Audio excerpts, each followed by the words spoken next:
Over 10 plus years ago, there was a basketball player in the Baltimore, Maryland area that was so good he was stopping crime.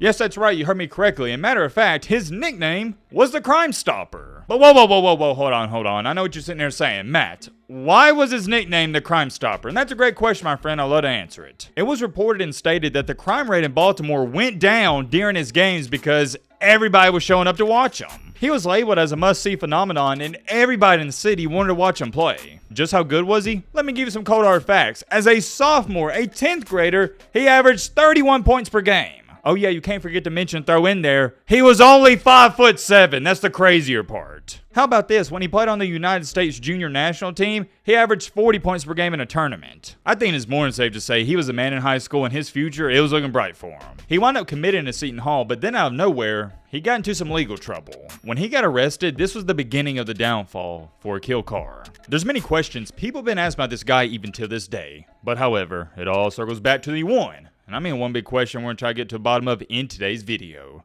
What really happened to Aquille Carr? Ladies and gentlemen, boys and girls, hope all of you having a great day. If not, hope this video can make it a little bit better. And real quick, before we get into this video, I'm dropping by to say, if you want to see some more basketball documentaries and stories, leave a comment down below. I'm really interested because I love basketball myself. I used to make some of these back in the day. If you know, you know. You have to be an OG to remember, but this is how the channel started. We mainly made basketball documentaries. Now we make football ones, but I figured it'd be cool to throw it back and get back to the roots. So let me know in the comment section if you'd like to see more of these in the future. That's all I gotta say. Also, if you like content like this, consider joining our amazing community. But yeah, let's get straight into it. Mr. Aquille Carr started his high school career at Patterson High School and would immediately become a star. As a freshman, he averaged 26 points per game, 8 assists, and 5 steals. That's not too shabby. Me saying not too shabby is understating it, kind of being sarcastic. That is outstanding. As a sophomore, he'd pick right up where he left off, break the school record where he scored 57 points. Let me say again, 57 points in one game, and I'm going to remind you, he was only 5'7". He would lead Patterson to a stellar 25-2 overall record and the state championship game. Sadly, they lost it, but he finished the year averaging 31 points per game, 5.6 assists, and 4.5 steals. It only took him 2 years, his 9th and 10th grade year, to pass 1,000 career points. His junior season, he picked up right where he left off, but here's where things really start to get interesting in our story. He played with the United States junior national team, and when they were playing in Italy, one of the teams out there, they saw him and they loved his game, and they offered him a $750,000 contract. And let me clarify, this was in the summer heading into his junior season, so he just got done with 10th grade. I want you to think about this, and this is back 10 years ago. That's more so like $1 million contract in 2025. Aquille Carr did not come for money. Can you imagine as a 10th grader heading into your 11th grade year, how old are most people? Like 16, 17 years old by the time?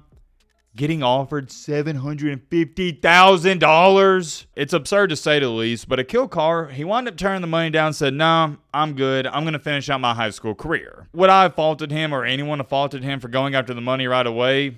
No, I wouldn't, and I don't think anybody else would either. But he said, "Nah, I'm cool where I'm at. I'm just going to keep doing what I've been doing." Slowly but surely, Carr would keep climbing up the recruiting boards, but heading into his senior year, he got arrested. The reasoning for his arrest is he was charged with domestic assault against his girlfriend at the time, who, by the way, I found out when doing some research for this video, was 26 years old.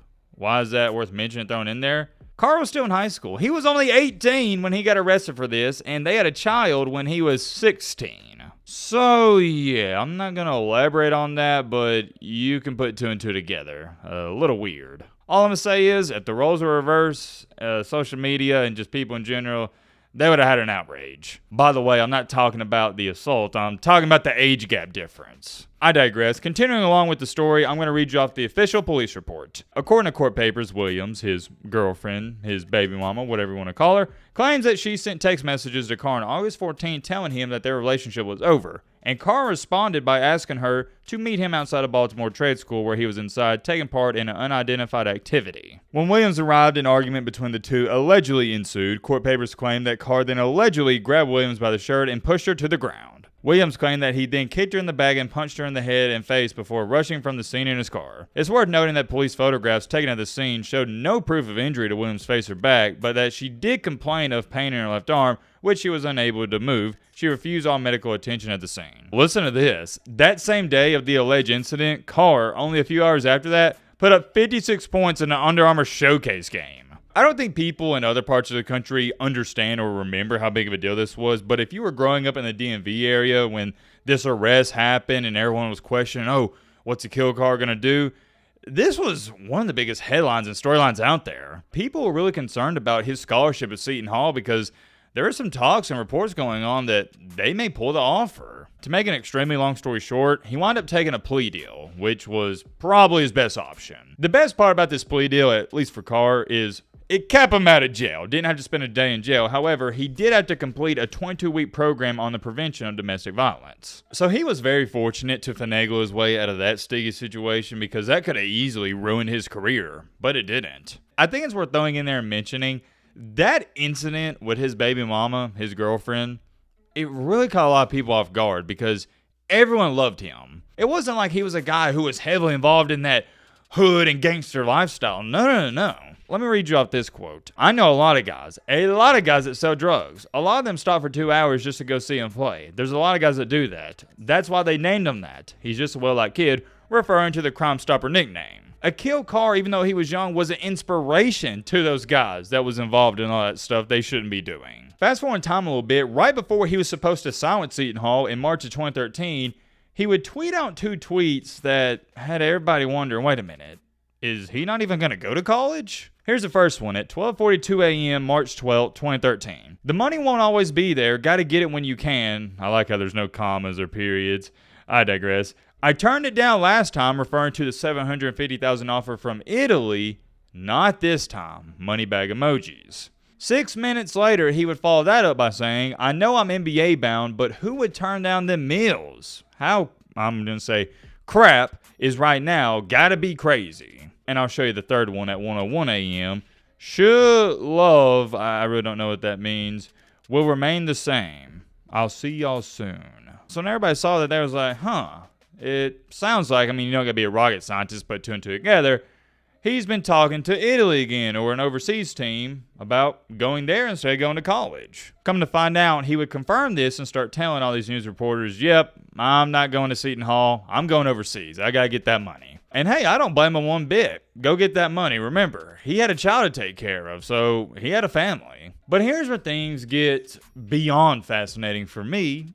He didn't even go overseas, nor college. I couldn't find anything. I did days of research leading up to this video. For some reason, I'll give you my assumption, he didn't go overseas and he decided to stay in the United States and join at the time it was called the D League. We now refer to it as the G League. Like I just got done telling you, I'll give you my assumption. I bet the deal with these overseas teams, it just fell through. And it was quite clear and evident that Carr, he wanted to play basketball for money. I don't think there's anything wrong with that.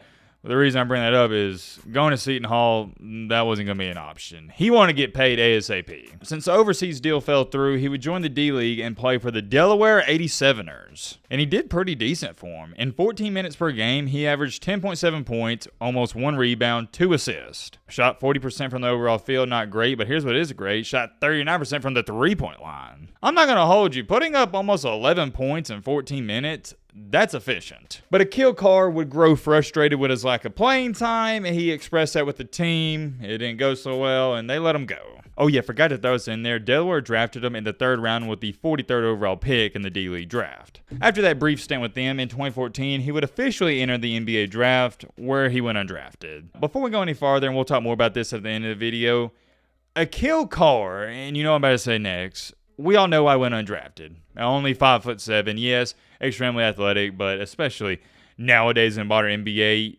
what's a short guy? Like 6'2", 6'3"? That is short for the NBA, and he was 5'7".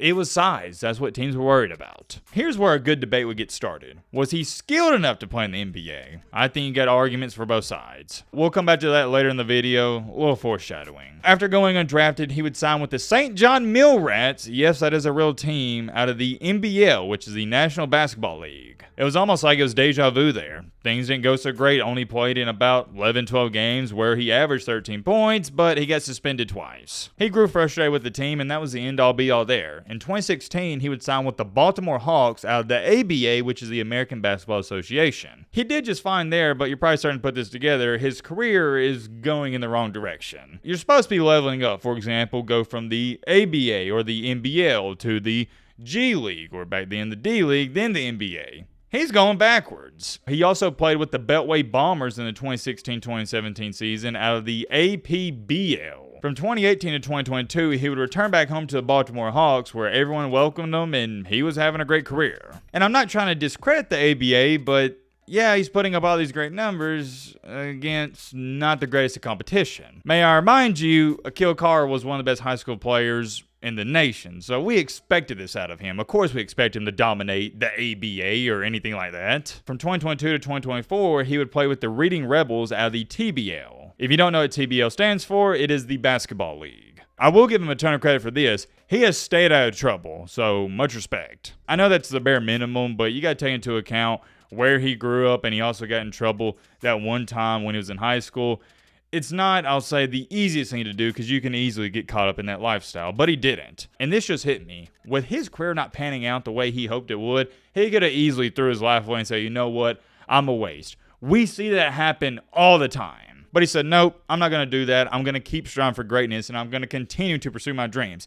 I respect that a ton. If you go to his Instagram, he is extremely active on there, and he is still playing basketball till this day. I'm not going to show you everything. You can check it out for yourself, but he does a bunch of showcase events, tournaments, exhibition games, stuff like that. I give you a great example. In May of 2025, he was player of the game, and he's still putting up ungodly numbers. 31 points. The guy can play. There's no ifs, ands, or buts about it. The only thing that derailed his career was the way he managed it. The worst thing that he did, and it's not even a bad thing, it's just I wish he had some better people talking to him, was not going to college. I think it's as simple as that. It's a similar one to Kyrie Walker. By the way, do we need to make a video on him? Where is he at? For those of you who don't know Kyrie Walker, at one point in time, he was the number one 8th or 9th grader in the nation, and he didn't even come close to sniffing the NBA, and I don't even know if he plays basketball anymore. But what derailed Kyrie Walker's career? He didn't go to college, he joined some random league, and it just fell to pieces. Going to college is good, especially nowadays, because you can make NIL money, but more so of, you're on national TV, and these scouts, they're watching it 24/7. Let me ask you a question. Are more scouts going to watch a Duke,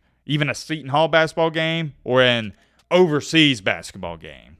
They're watching Seton Hall and Duke and teams like that. Let's talk about this before we end up this video. Was he, and let me know in the comment section, talented and skilled enough to play in the NBA? For me, I'd say yeah. The only thing I question is the size. Was he big enough? I don't know, and the harsh reality is we'll never know, but makes for a good argument. Shout out to Aquille Carr, though. If you're somehow, some way seeing this video, my brother, I want you to know I just really respect how you've stayed out of trouble and you've minded your business. Outside that one incident in high school, we all make mistakes. He's just stayed out of trouble and just played basketball. Relatively simple. Many more things I could say. I'm curious. Let me know your thoughts on all this down below. But